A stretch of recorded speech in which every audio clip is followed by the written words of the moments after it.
I need a wife and you need protection. That's what the giant cowboy declared to the runaway bride. She was barefoot, breathless, still in her wedding dress when he found her. He didn't ask why she was running. He just offered his name. Now they're bound by a vow neither planned to make, and someone's coming to tear it apart. He's a man with no home but a loaded rifle and a secret past. She's a woman with nothing left but her will to survive. In a land where promises are broken by bullets, can one vow hold back the storm? Before we begin, drop a hello in the comments. Share your corner of the world and how you're feeling today. It's a beautiful thing to witness how stories can connect us across oceans, languages, and lives. The late afternoon sun cast long shadows across the sagebrush as Molly Fairfax stumbled forward, her bare feet bleeding from countless cuts. Her white wedding dress, once pristine and full of promise, now hung in tatters around her ankles. The delicate veil caught on every bush she passed, leaving pieces of tulle like breadcrumbs marking her desperate flight from Clive Ransom's ranch. Her throat burned with each breath. Hours had passed since she'd fled the ceremony, since Clive had shown his true nature. The memory of his rage when she'd refused to say "I do" made her shudder. Her brother Timothy was still locked in Ransom's private jail, charged with crimes he hadn't committed. The thought of him gave her strength to take another step, then another. But her legs finally betrayed her. They trembled like autumn leaves, too weak to carry her further. Just as her knees began to buckle, the sound of hooves made her heart skip. A shadow fell across the ground beside her, a tall figure dismounting from a horse. Molly looked up through sweat-stained hair to see a man unlike any she'd encountered in Rust Ridge. He stood well over 6 feet tall, with broad shoulders and the quiet confidence of someone who knew the land.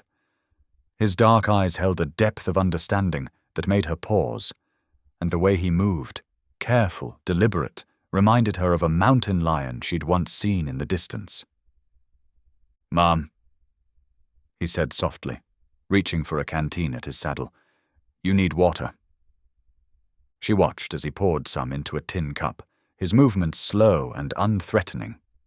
Behind him, a cart loaded with fence posts creaked in the evening breeze. "Please," Molly managed to whisper, her voice raw. "I need a horse. I'll pay whatever you ask. Just, please." The man, who she would soon learn was Josiah Blacktower, studied her with those careful eyes. "You're running from Red Eye Ransom," he said. It wasn't a question. Molly nodded, taking a shaky sip of water. "He has my brother locked up.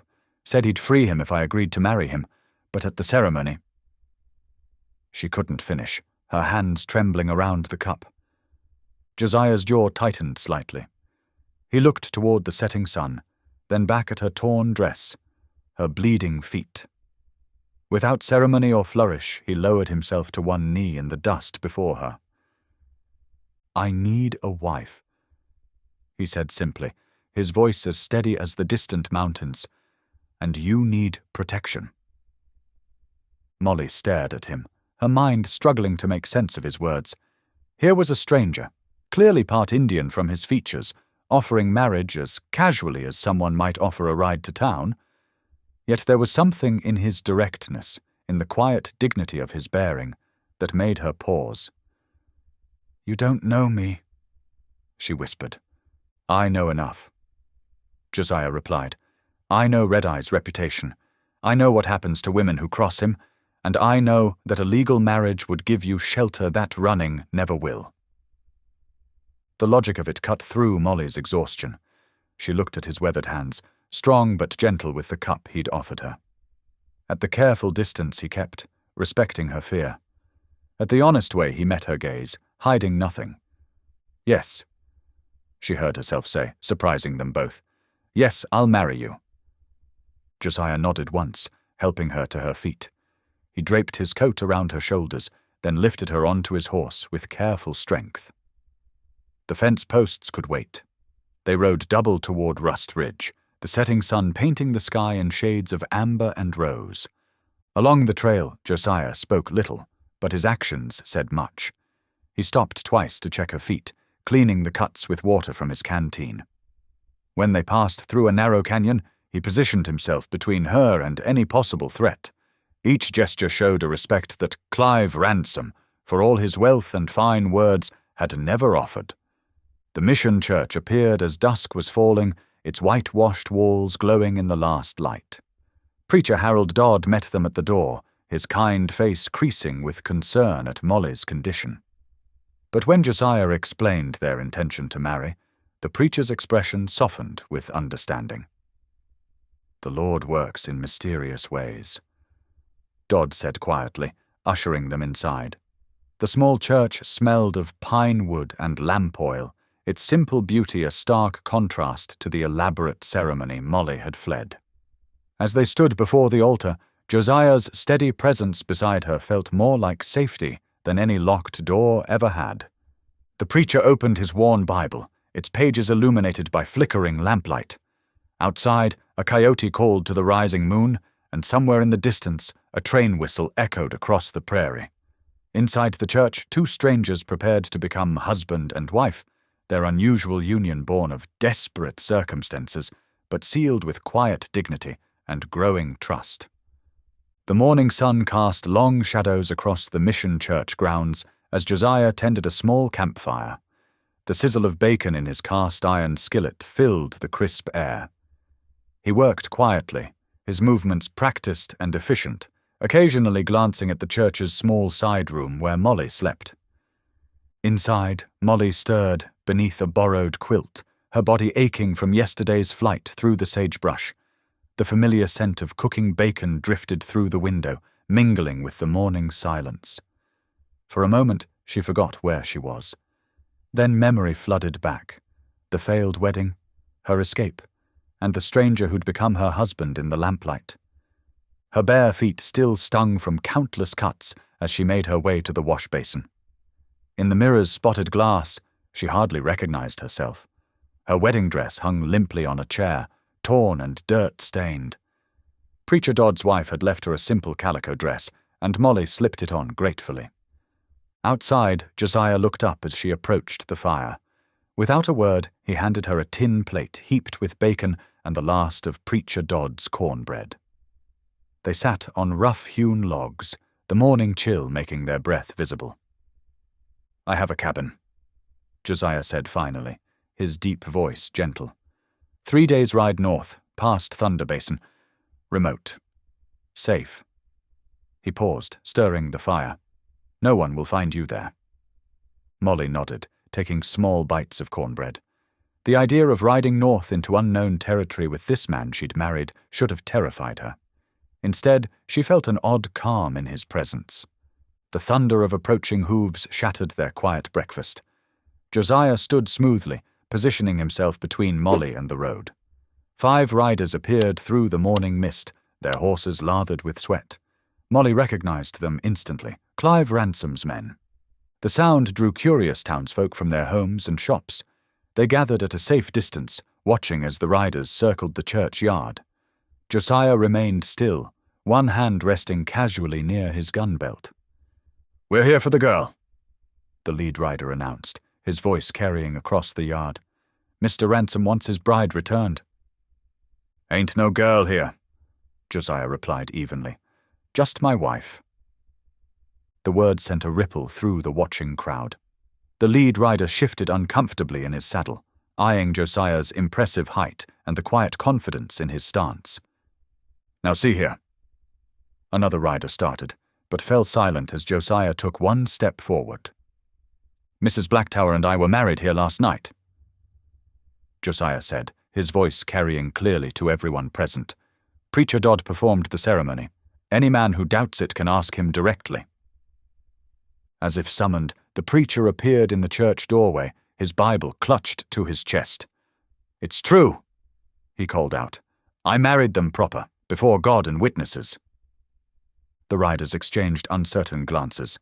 They'd come expecting to intimidate a lone woman, not confront a man like Josiah. His mixed blood might have made him an outcast in some circles, but there was no mistaking the dangerous capability in his bearing. "Mr. Ransom won't like this," the lead rider muttered, but he was already turning his horse. "That's his burden to bear," Josiah replied calmly. The riders departed in a cloud of dust, leaving whispers and speculation in their wake. Molly released a breath she hadn't realized she'd been holding. Inside the church, Preacher Dodd was already gathering supplies from his pantry: dried beans, coffee, flour, and salt pork. Josiah worked quickly, loading the provisions onto his pack horse. He checked and double-checked the ropes, his movements deliberate and focused. Molly watched him, her hands twisting in her borrowed skirts. "Will I truly be safe with you?" she asked quietly when he approached to help her mount. Josiah paused, meeting her eyes. He nodded once, the gesture containing more reassurance than any flowery promises could have offered. As the sun reached its peak, they prepared to depart. Preacher Dodd offered a final prayer, his wife pressed a small Bible into Molly's hands, and the gathered townsfolk watched in curious silence as the unlikely couple mounted up. Molly's hands trembled as she gripped the reins of the horse Josiah had borrowed from the preacher. She'd never ridden more than a few miles at a time, and the thought of 3 days in the saddle made her nervous.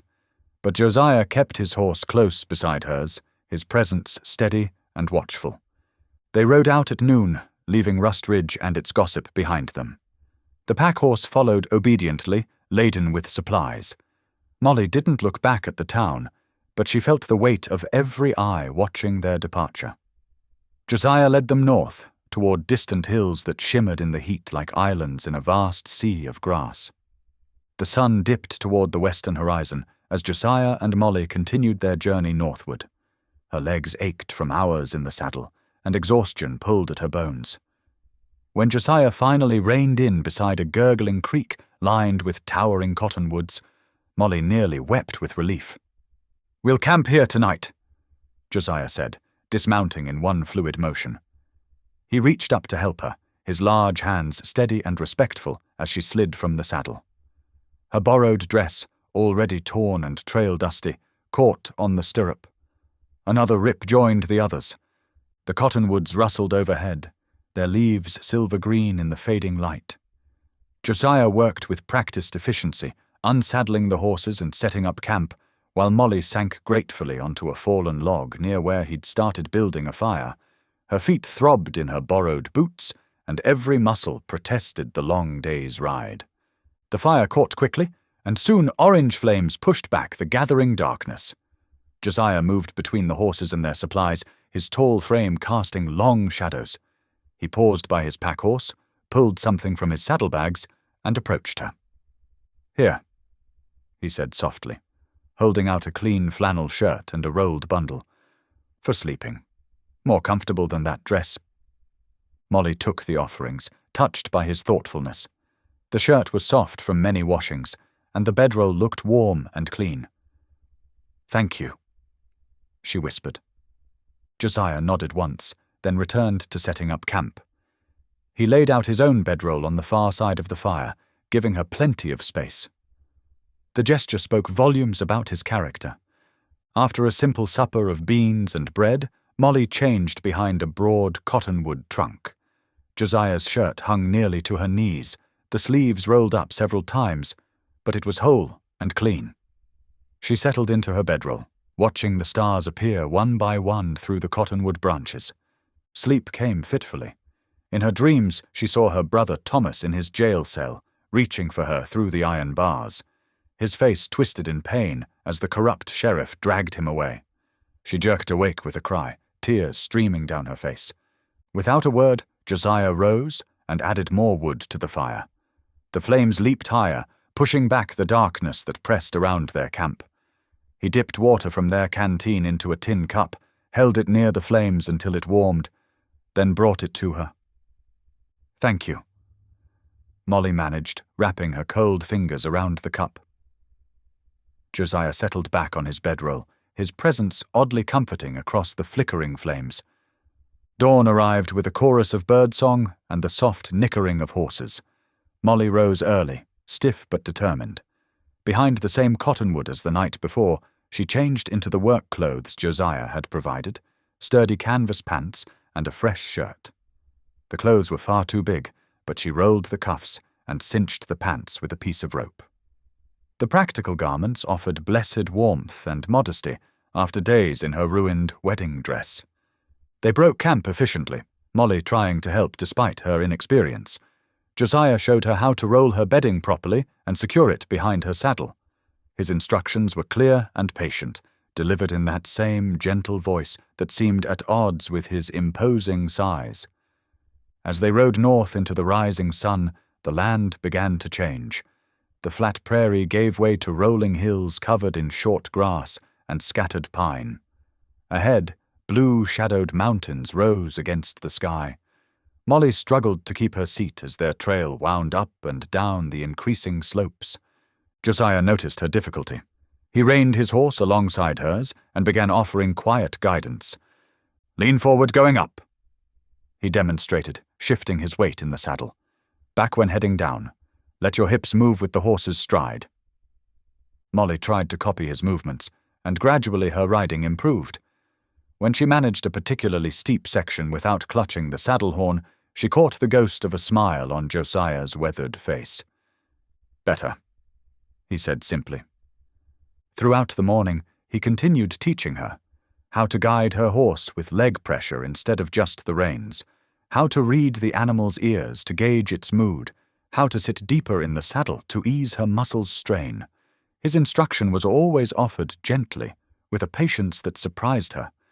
This was not the fierce half-Comanche warrior she'd expected when she'd first seen his impressive shadow in the sagebrush. Instead, she was discovering a man of quiet strength and unexpected kindness. His very presence beside her on the trail brought a sense of security she hadn't felt since before Thomas's arrest. The sun climbed higher as they continued their journey north, the mountains growing larger with each mile. Molly found herself watching Josiah as they rode, noting how he constantly scanned their surroundings, how he adjusted their pace to spare the horses, how he always positioned himself between her and any potential danger. In these small actions, she began to see the true measure of the man she'd married. Dark clouds rolled in from the west, bringing an early darkness to the autumn afternoon. Thunder rumbled in the distance as cold wind whipped across the prairie, bending the tall grass in waves. Josiah raised his head, scanning the horizon with practiced eyes. "Storm's coming fast," he said, turning to Molly. "There's an old line shack about 2 miles ahead. We can wait it out there." They urged their horses forward as the first heavy drops began to fall.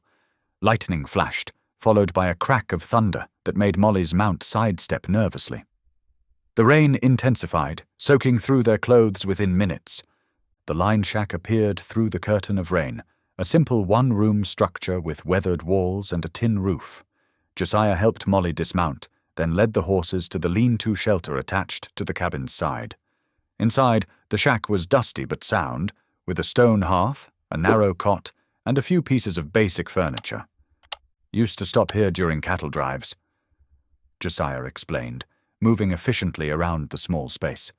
He found dry kindling and firewood stacked in a corner, then set about building a fire while Molly hugged herself, shivering in her wet clothes. A broken window rattled in the rising wind.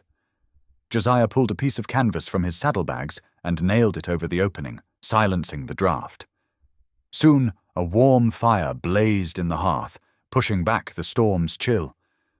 "Here," he said, hanging a rope between 2 walls. "We can dry our things." He turned his back politely, while Molly changed into her spare clothes, hanging her wet garments on the line. The storm settled in for the night, wind howling around the cabin's corners.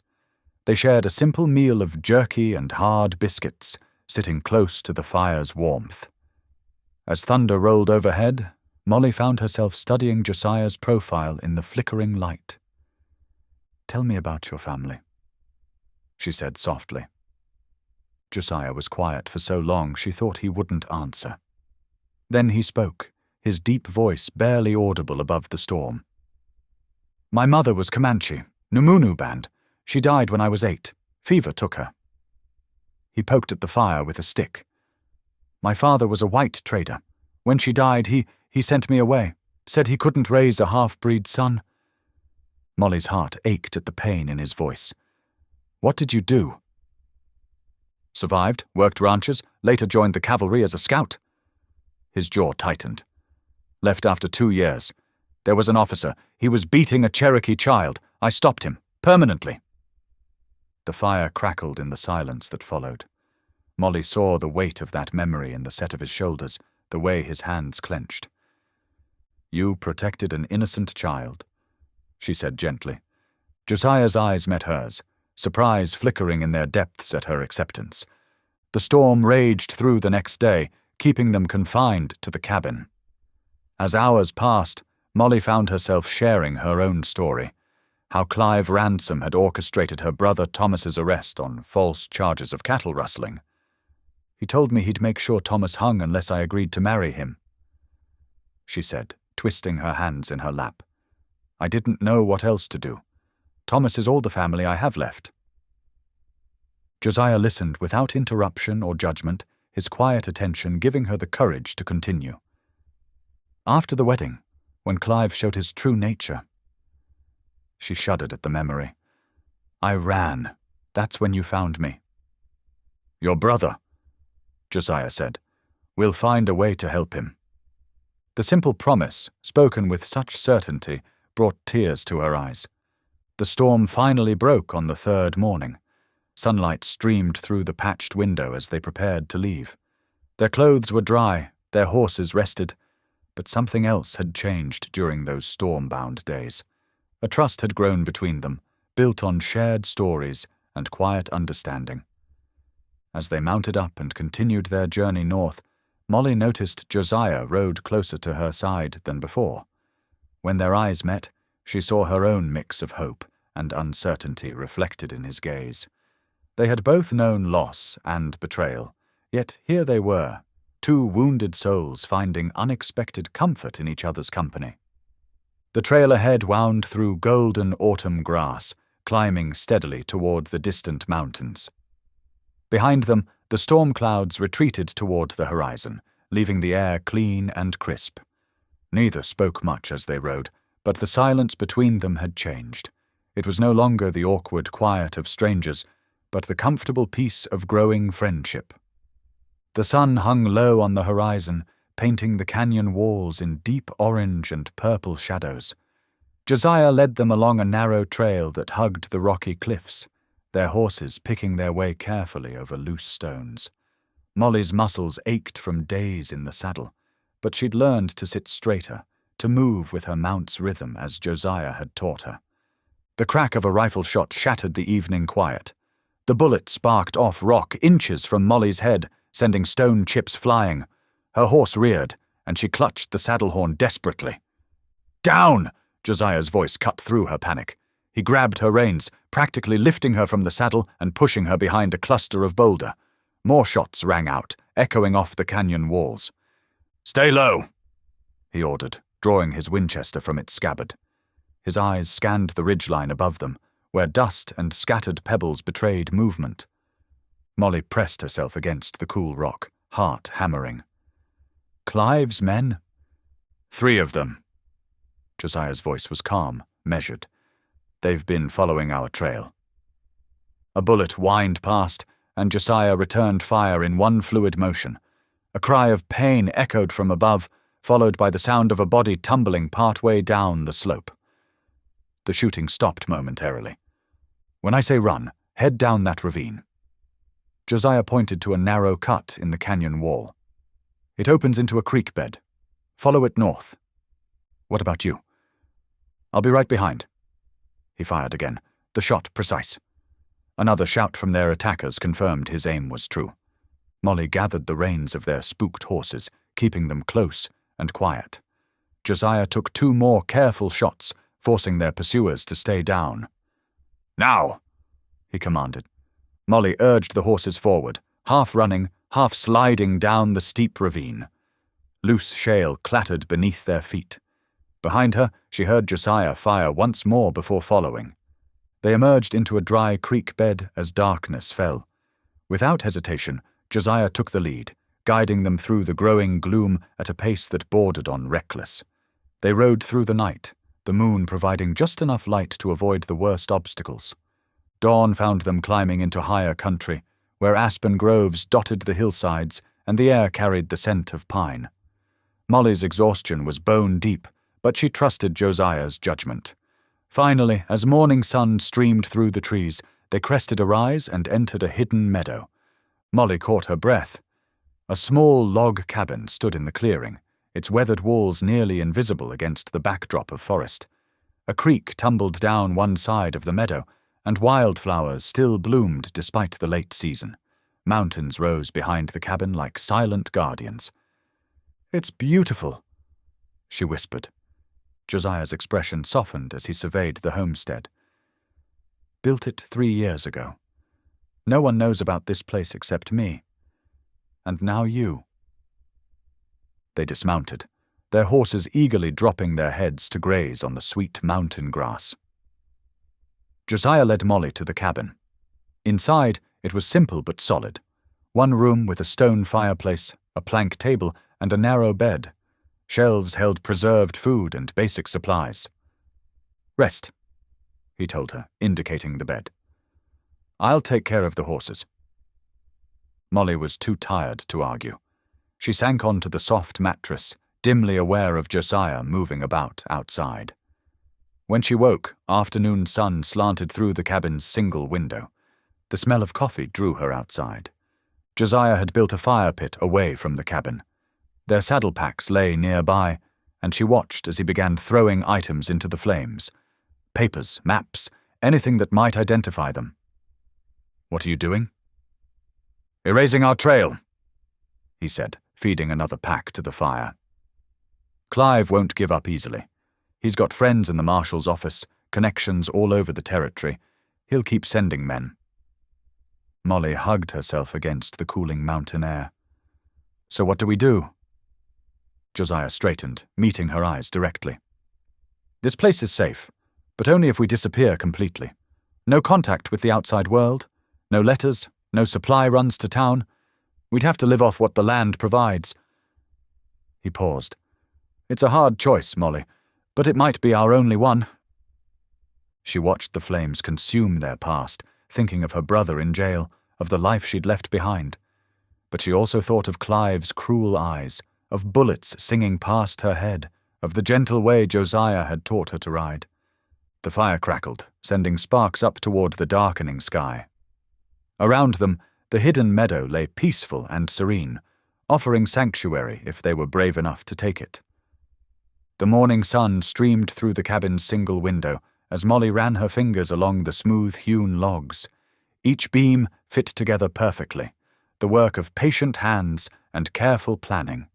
She marveled at the tight joints where the walls met, keeping out the mountain winds that whistled past outside. "You built all this yourself?" she asked, studying the neat rows of shelves that lined one wall. They held jars of preserved food, hunting supplies, and worn books.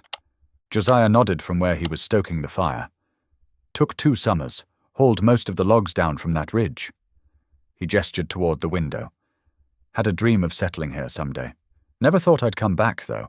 Not after—" His voice trailed off, and Molly understood he was thinking of his time in the cavalry. The cabin was simple, but thoughtfully made. A stone fireplace dominated one wall, its chimney crafted from river rock. The plank table showed signs of careful sanding, smooth enough that splinters wouldn't catch on clothing. Even the bed, now shared in shifts, with one of them always taking the floor, had been built with care, its frame solid and true. Days settled into a rhythm as autumn deepened in the high country. Mornings found them both outside, Josiah splitting wood while Molly gathered kindling and learned to identify which fallen branches would burn best. She watched how he placed each log, how he swung the axe in clean, powerful strokes. Soon she was trying it herself, her arms trembling at first but growing stronger. At midday, they'd share simple meals of beans and cornbread, or stew made from the rabbits Josiah trapped.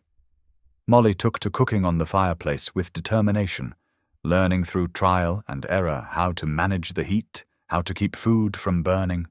Josiah never complained, even when the biscuits came out black on the bottom. Afternoons were for mending and preparing for winter. Molly's skills as a seamstress proved valuable as she patched their clothes and repaired worn blankets. Josiah showed her how to cure leather, how to make soap from animal fat and wood ash. Every task had purpose, every lesson meant survival. One evening, as purple shadows crept across the meadow, Josiah emerged from the cabin carrying 2 rifles. He handed the smaller one to Molly. "Time you learned to shoot proper," he said, his voice gentle but firm. "Can't always be around to protect you." Molly took the weapon carefully, remembering how her brother had once shown her to handle their father's old musket. This was different, a Winchester repeater, well maintained despite its age. "Stand like this," Josiah demonstrated, feet shoulder-width apart. "Breathe slow. Let the rifle become part of you." He set up targets, tin cans on a fallen log 50 yards out. Molly's first shots went wide, but Josiah remained patient. He showed her how to sight along the barrel, how to squeeze the trigger smoothly instead of jerking it. "You've got steady hands," he observed as her 5th shot knocked a can spinning. "Good eye, too." Pride warmed Molly's chest at his words. By the time darkness fell, she'd hit more targets than she'd missed. Her shoulder was sore from the recoil, but she felt stronger somehow, more capable. That night, a cold wind howled down from the peaks, finding every crack in the cabin walls. Molly lay wrapped in blankets on her side of the room, listening to the fire pop and crack. Josiah's breathing was steady from his place near the door, but she could tell he wasn't asleep. "Josiah?" she whispered. Do you regret marrying me?" The question had been building in her heart for days, weighted with all the complications their hasty union had brought.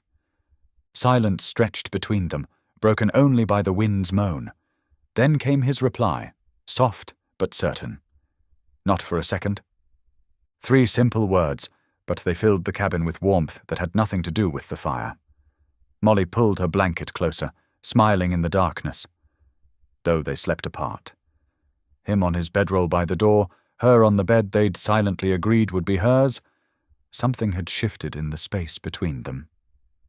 She fell asleep to the sound of his breathing, steady as a heartbeat. For the first time since fleeing Clive's ranch, she felt truly safe. More than that, she felt like she belonged, not just in this hidden meadow with its sturdy cabin, but with this quiet man who had risked everything to protect her. The cabin sheltered them through the night as the wind sang in the pines outside. Come morning, they would split wood and haul water, cook meals and mend clothes. Simple tasks, but holy in their own way. Each one a small act of building something new, something true. Weeks slipped past like water over stones. The air grew sharper, carrying the bite of coming winter. Most mornings now, frost painted the meadow grass silver, and thin wisps of snow dusted the distant ridgelines. Inside the cabin, life had found its own gentle rhythm. Josiah stood at the wooden table, demonstrating how to set a rabbit snare. His large hands moved with surprising delicacy as he worked with the wire. "See here? Loop needs to be just so, about the size of your fist." He held up the finished snare for Molly to inspect. She leaned closer, breathing in the familiar scent of leather and wood smoke that always seemed to cling to him. Like this. Her fingers worked carefully with another piece of wire, mimicking his movements. That's right. The pride in his voice warmed her more than the fire crackling in the hearth. "You're a natural." These days, Molly found herself watching him when he wasn't looking. The way sunlight caught his black hair, how his eyes crinkled at the corners when he smiled. Which happened more often now. She'd even caught him humming once while he mended a harness, though he'd fallen silent when he noticed her listening. The cabin filled with new scents as Molly mastered the art of baking in the fireplace's Dutch oven. After 3 failed attempts, her biscuits finally rose golden and flaky. When Josiah bit into one, his eyes widened with surprise and pleasure. "Best I've ever tasted," he declared, reaching for another. Molly beamed. "My mother's recipe, though I reckon she never had to bake them over an open fire." One crisp afternoon, they worked together, clearing brush from the meadow's edge. Dead branches and autumn dry grass needed clearing before winter to prevent fire from creeping too close to the cabin. Molly dragged armfuls of brush while Josiah wielded an axe against the larger deadfall. Her boot caught on something half buried in the earth. At first she thought it was just another root, but as she knelt to clear away the debris, she uncovered weathered wood fitted together in the shape of a cross. "Josiah?" She brushed dirt from the carved surface. "Did you make this?" He set down his axe and crossed to where she knelt. For a long moment he just stared at the cross, his expression distant. "Yes," he finally said. "Put it here that first summer when I was building the cabin. Seemed right to have it watching over things." Molly ran her fingers over the rough wood. "Do you still believe? In God, I mean?" Josiah settled beside her on the ground, his shoulders heavy with memory. "Used to pray every day before the war. After what happened with that officer and the Cherokee child." He shook his head. "Felt like I'd walked too far from grace to find my way back." "And now?" Molly asked softly. He turned to look at her, his dark eyes intent. "Since you came, I've been talking to him again. Just little prayers, mostly. Thank you for keeping her safe. Thank you for giving me a chance to do right by someone." A faint flush colored his cheeks. "Been a long time since I felt worthy of asking for anything." Molly's heart squeezed in her chest. She reached out and touched his arm. "My father always said God's grace isn't something we earn. It's a gift, freely given." "Your father sounds like a wise man." Josiah covered her hand with his own, rough palm warm against her skin. "There's a mountain revival happening next week, down at the Webster homestead. Small gathering, just local families, 3 valleys east of here." He paused, seeming to gather courage. "Would you want to go? Reckon it's safe enough being so far from town." Joy bloomed in Molly's chest, not just at the prospect of worship, though she'd missed that desperately, but at the way Josiah was opening himself to hope again. "I'd love to," she said. They sat together a while longer, the cross between them, watching golden afternoon light paint the meadow. Snow-laden clouds gathered on the horizon, promising more winter weather to come. But here in this moment, Molly felt nothing but warmth. That evening, as she stirred a pot of rabbit stew, she caught Josiah standing at the window. His lips moved silently, and she realized he was praying. The sight filled her with a quiet wonder. This man who had carried so much guilt for so long was finding his way back to faith, one small step at a time. When he turned from the window, their eyes met. He didn't look away or try to hide what he'd been doing. Instead, he smiled. A real smile that reached his eyes and softened his whole face. "Stew's almost ready," Molly said. "Much obliged." He moved to help her set the table, and as they worked together in comfortable silence, Molly sent up her own prayer of thanksgiving. For safety, for this peaceful home, and for the gentle heart of the man who had saved her life and was now, day by day, saving himself as well. The morning dawned clear and cold as they set out for the revival. Josiah had chosen their route carefully, following game trails and shallow creek beds that would hide their tracks. They rode at an easy pace, Molly on her dun mare and Josiah leading the way on his big black gelding. By midday, they reached a wide river, its waters running high with autumn rains.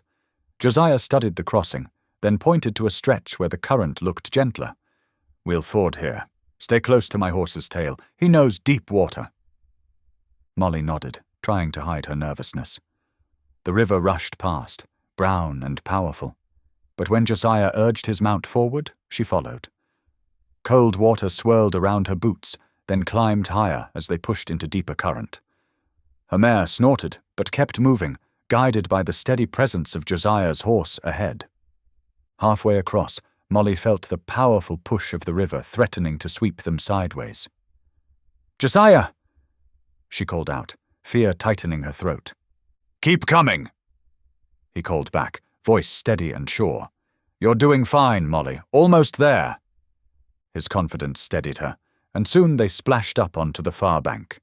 Josiah immediately dismounted to check the horse's legs for injury. Finding none, he helped Molly down, his hands lingering at her waist a moment longer than necessary. "You handled that crossing like a veteran," he said softly.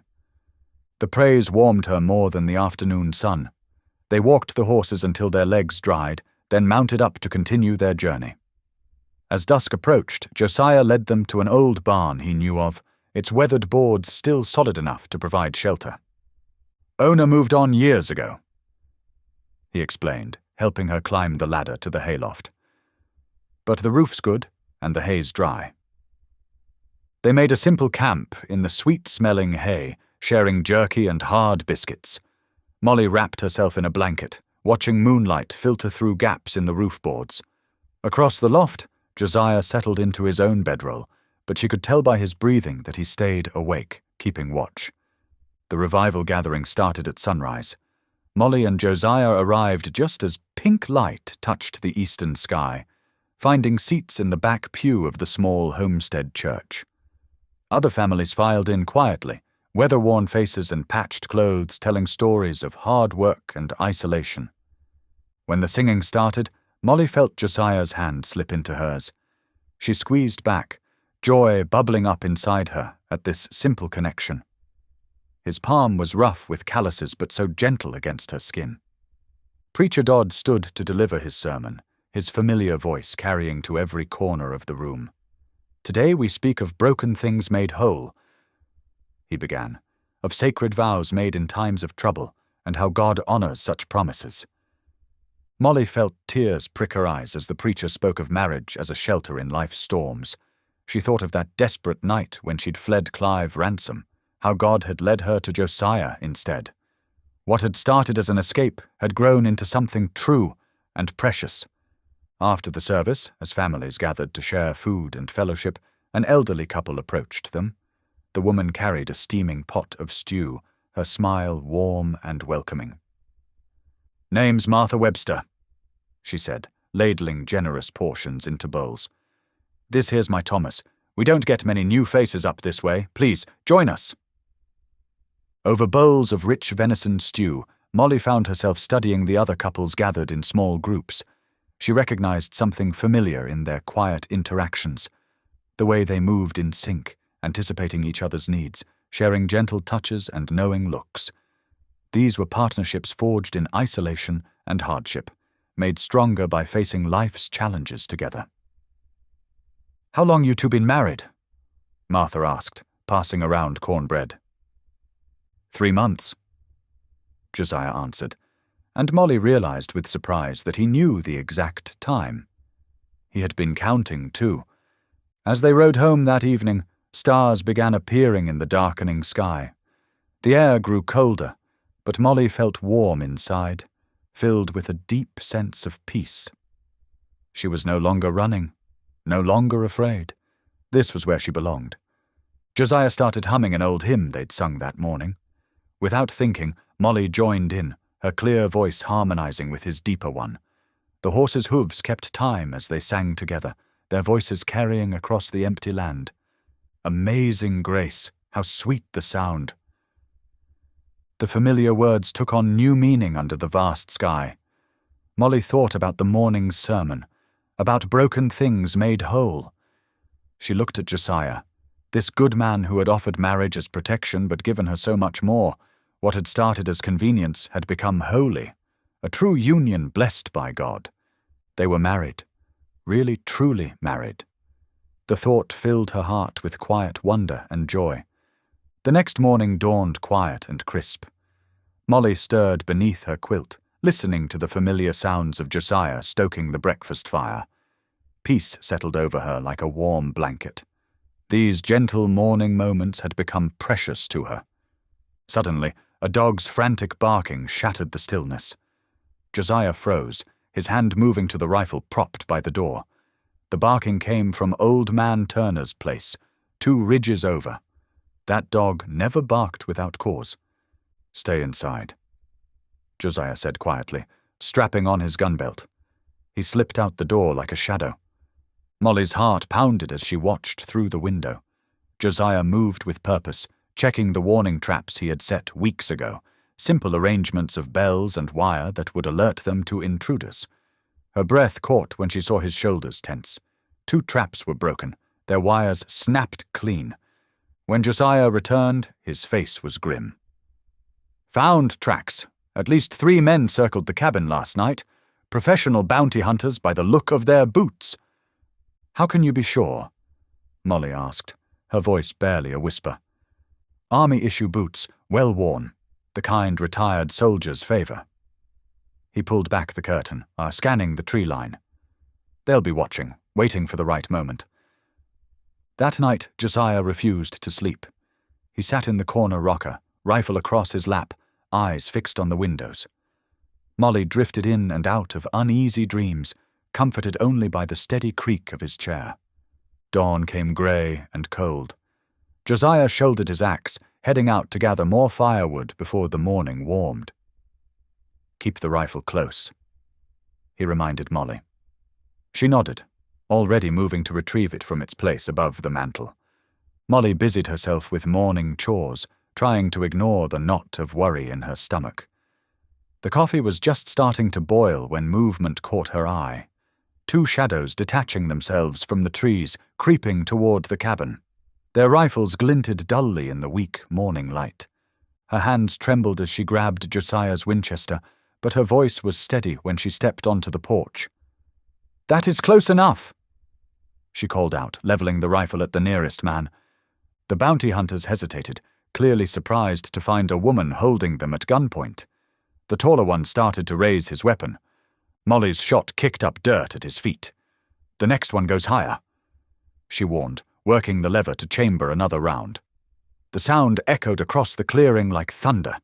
Heavy footsteps pounded behind her, Josiah running full tilt from the woodpile. The shorter bounty hunter turned to fire, but Josiah was faster. He tackled the man hard, sending them both sprawling. The rifle went flying. The taller hunter took aim at Josiah. Molly's second shot splintered a tree trunk by his head. He dove for cover, then turned and ran, crashing through the underbrush like a startled deer. Josiah had the remaining hunter pinned, one massive hand wrapped around his throat. "Who sent you?" he demanded. "Ransom," the man choked out. "Put a $500 bounty on you. Dead or alive." His eyes darted to Molly. "Extra if we bring the woman back unharmed." Josiah's grip tightened. "You tell Ransom this woman is my wife. She stays with me, and the next bounty hunter who comes near this cabin won't leave breathing." He released the man with a shove. "Now get." The hunter scrambled to his feet and fled, leaving his rifle behind. Josiah waited until the sound of running feet faded before turning to Molly. "You all right?" She nodded, though her hands shook as she lowered the Winchester. "I have never shot at anyone before." "You did what needed doing," Josiah said softly. He touched her shoulder, and she leaned into his strength.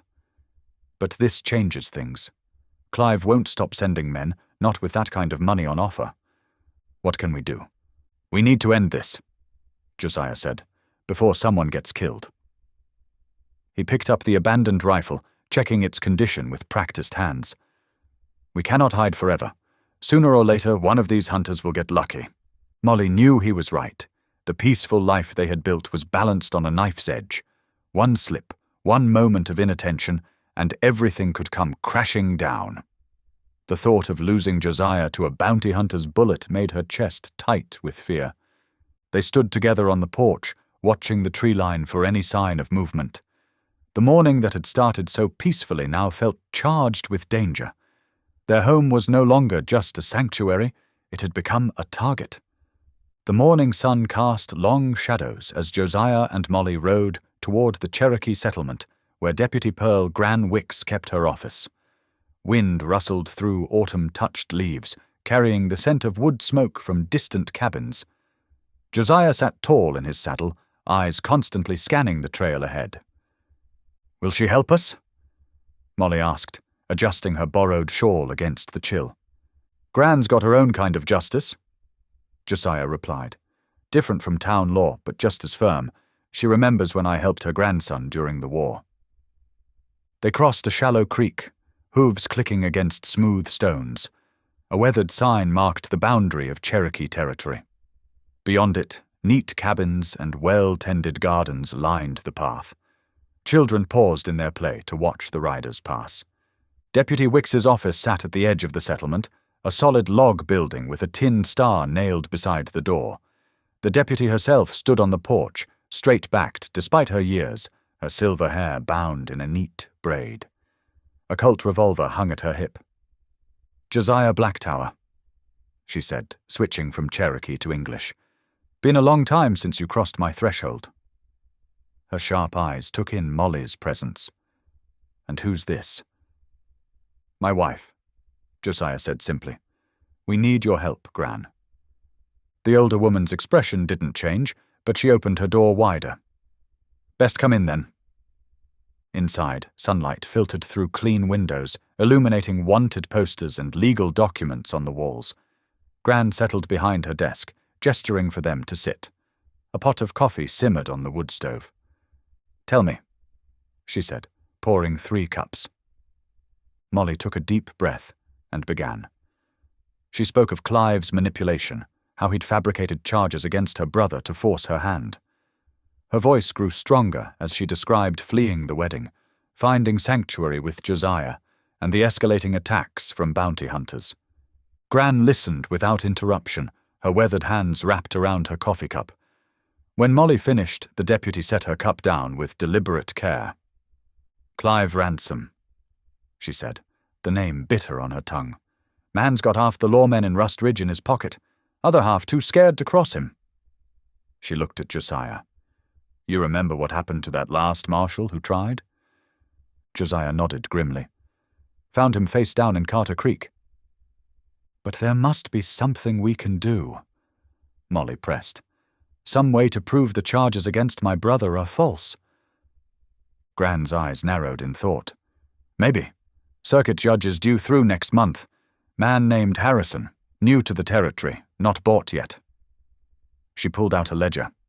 "If we can get sworn testimony from your preacher about the forced marriage, proof of your legal union to Josiah, and evidence of the false charges." She tapped her fingers on the desk. "Might be enough to break Clive's hold."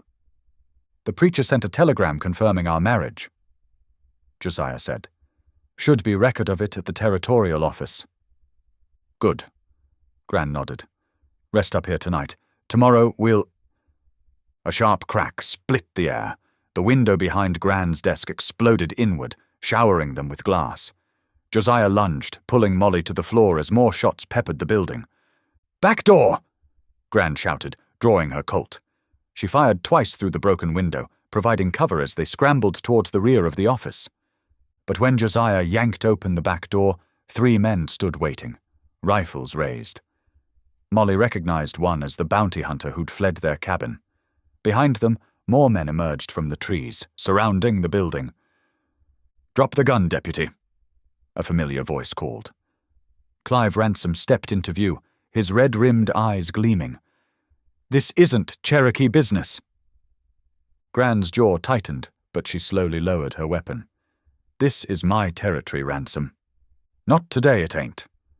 Clive gestured to his men. "Secure them. Gentle with the lady. She's coming home where she belongs." Rough hands seized Molly. She fought, but a cloth pressed over her face. Sweet-smelling darkness claimed her. The last thing she saw was Josiah struggling as 3 men drove him to his knees, blood running from a blow to his temple. Gran stood in her doorway, fury etched in every line of her face, as Clive's men bound Josiah and loaded Molly's limp form onto a horse. "This ain't over, Ransom," the deputy called out. "You mark my words." Clive tipped his hat with mocking courtesy. "Much obliged for your hospitality, deputy." "Give my regards to the judge, if he ever makes it to town." He swung into his saddle, signaling his men to move out. The autumn wind carried away the sound of hoofbeats, leaving Gran alone in her shattered office, already planning her next move. She'd given her word to help, and Cherokee deputies kept their promises, no matter what. The autumn wind howled through Rust Ridge's empty streets as Clive's men half-carried, half-dragged Molly up the steps of his grand house. Her head still swam from the drugged cloth, but her mind raced, searching for a way out. 2 armed guards took up positions outside her door, a bedroom stripped bare of anything useful.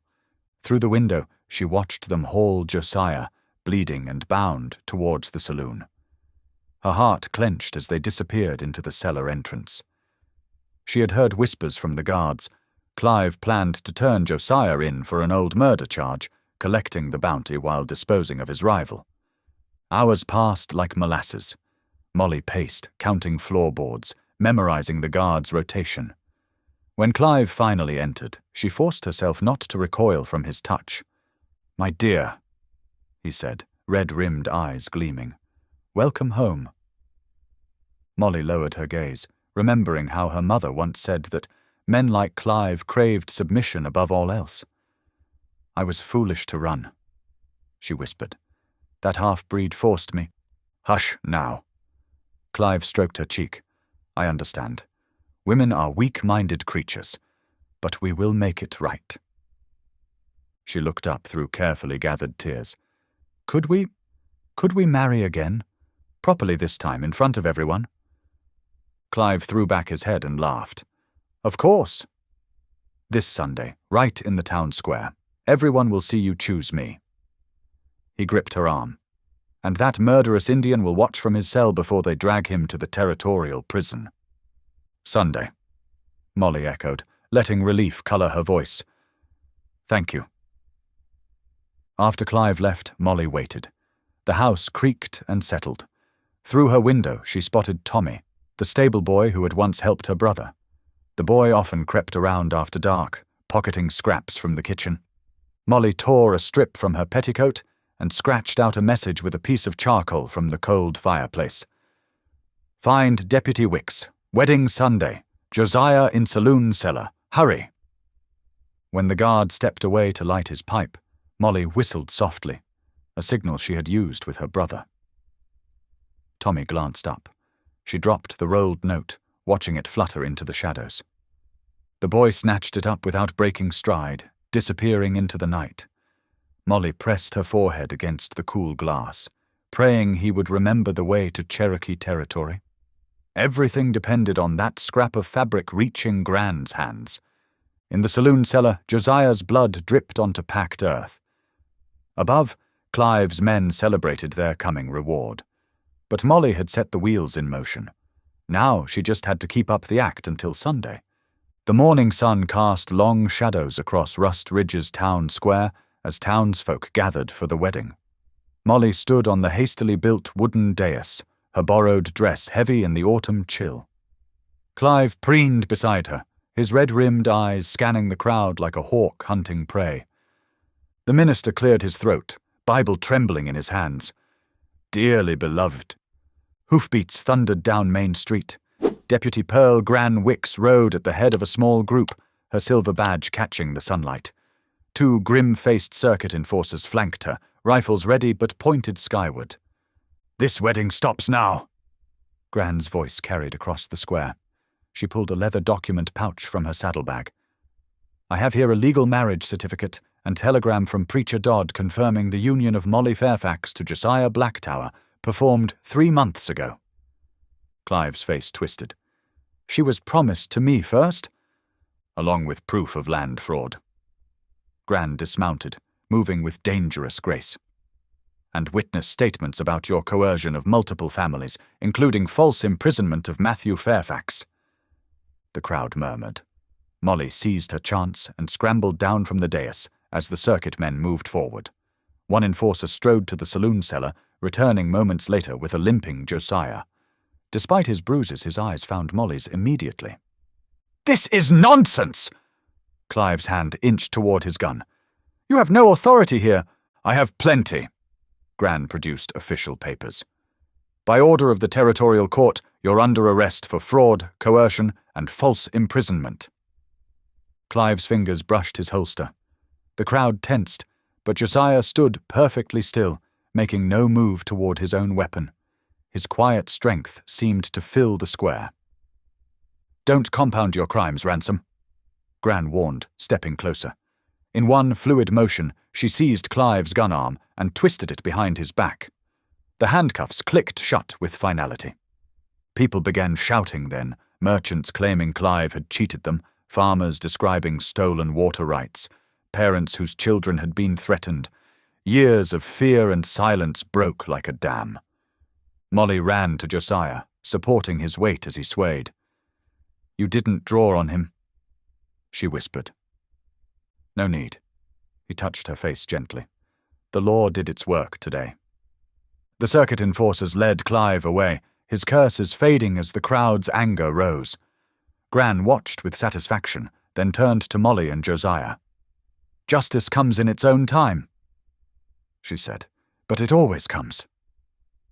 The regional jail loomed against the grey autumn sky, its stone walls weathered by wind and time. Molly gripped Josiah's hand as they followed Gran Wicks through the iron gate. The deputy's boots clicked against the flagstones, echoing in the cold morning air. "Matthew Fairfax," Gran announced to the guard. "We're here with release papers." Inside, Molly's heart caught at the sight of her brother. Matthew stood slowly from his cot, thinner than she remembered, his face pale from months without sun. But his eyes lit up when he saw her. "Molly," his voice cracked, "is it really you?" She rushed forward as the cell door creaked open, throwing her arms around him. "It's over, Matt. You're free. Clive can't hurt either of us anymore." Matthew hugged her tight, then looked over her shoulder at Josiah, who stood quietly in the doorway. "This the man who helped my sister?" "Your brother-in-law," Molly said softly. "Josiah Blacktower." Josiah stepped forward, offering his hand. "Pleased to meet you proper, Matthew." Matthew clasped it firmly. "Gran told me what you did for Molly, how you protected her. I reckon I owe you more than I can say." "You don't owe me anything," Josiah replied. "Family takes care of family." Gran supervised as Matthew gathered his few belongings and signed the release papers. Outside, the autumn sun had broken through the clouds, warming the crisp air. Matthew breathed deeply, tilting his face to the light. "Feels good to stand in the sun again," he said. They rode together to Preacher Dodd's house on the outskirts of town. The small white building sat nestled among cottonwood trees, smoke curling from its chimney. Sarah Dodd, the preacher's wife, met them at the door with warm smiles and the smell of fresh bread. Come in," she urged, ushering them into the cozy parlor where a fire crackled in the hearth. "Harold's just finishing his evening prayers." Preacher Dodd emerged from his study, his kind face crinkling with welcome. "The Lord works in mysterious ways," he said, clasping their hands. "When I married you two that night, I knew he had a purpose in it." They gathered around the Dodds' worn oak table, breaking bread together as the evening light filtered through lace curtains. Sarah served hot soup and cornbread, while Matthew shared stories of his childhood with Molly, making her laugh despite the lingering shadows in her eyes. After the meal, Preacher Dodd cleared his throat. "I know your first ceremony was rushed. If you'd like, I could perform another service. Do it proper this time, with witnesses and rings." Molly looked at Josiah, saw the same certainty in his eyes that she felt in her heart. "Thank you, preacher, but no," she said gently. "Those vows we made that night, they were real. We meant every word." Josiah squeezed her hand under the table. "The Lord heard us then," he added quietly. "That's all that matters." Sarah disappeared upstairs and returned carrying a carefully wrapped package. "I had a feeling you'd say that," she said, placing it in Molly's lap. "But every bride deserves a proper dress, even after the fact." Molly unwrapped the paper to reveal folds of soft ivory linen, beautifully stitched with tiny pearls along the collar. "Oh, Sarah," she whispered, touching the fabric reverently. "It's beautiful." "For everyday wear," Sarah said with a smile. "For the life you're building together." They joined hands around the table as Preacher Dodd offered a prayer of thanksgiving.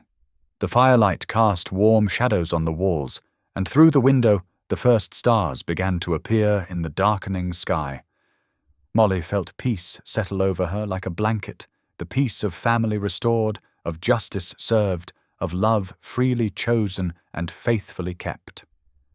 The December wind whistled through the mountain pines, swirling snow across the frozen meadow surrounding Josiah and Molly's cabin. Inside, warmth radiated from the stone hearth where a pot of rabbit stew simmered, filling the air with rich aromas of herbs and wild game. Molly stood at the cooking fire, stirring the pot with a wooden spoon while humming an old hymn her mother had taught her.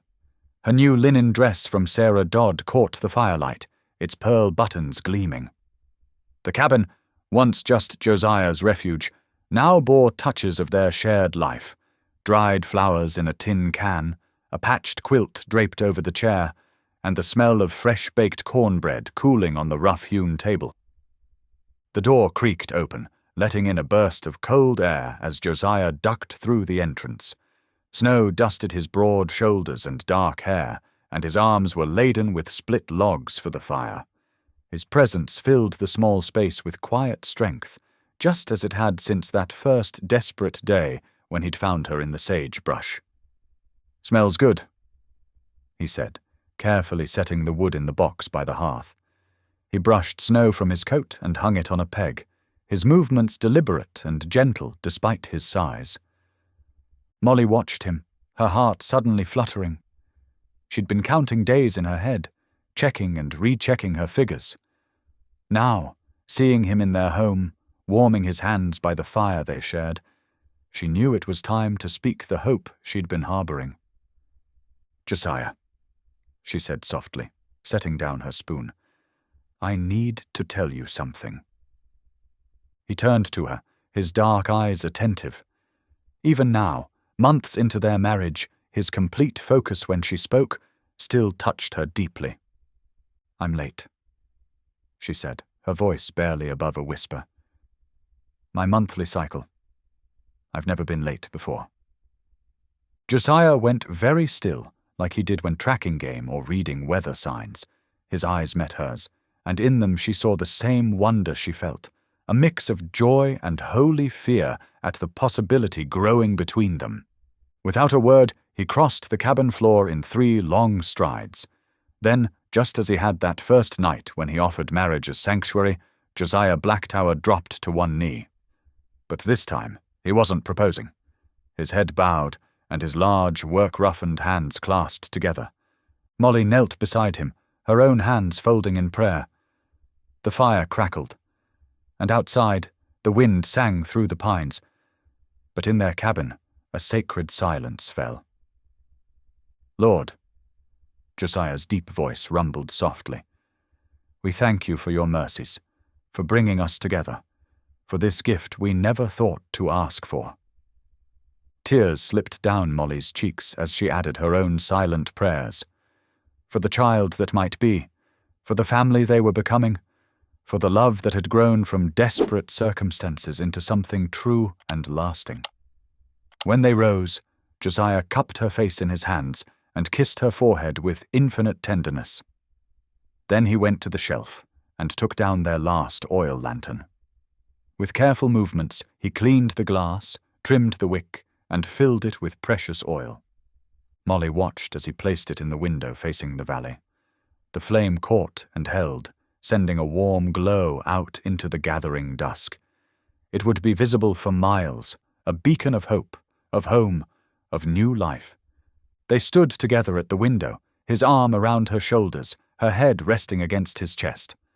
The snow fell steadily now, blanketing their mountain sanctuary in pristine white. Inside, the stew bubbled gently, the fire crackled, and the lantern's flame burned steady and bright, illuminating a future neither of them had dared to dream of, but had found the courage to embrace. Thanks for being here. If this story stirred something in you, a memory, a feeling, a truth, go ahead and subscribe. I'll be back tomorrow with another moment that just might speak to your soul.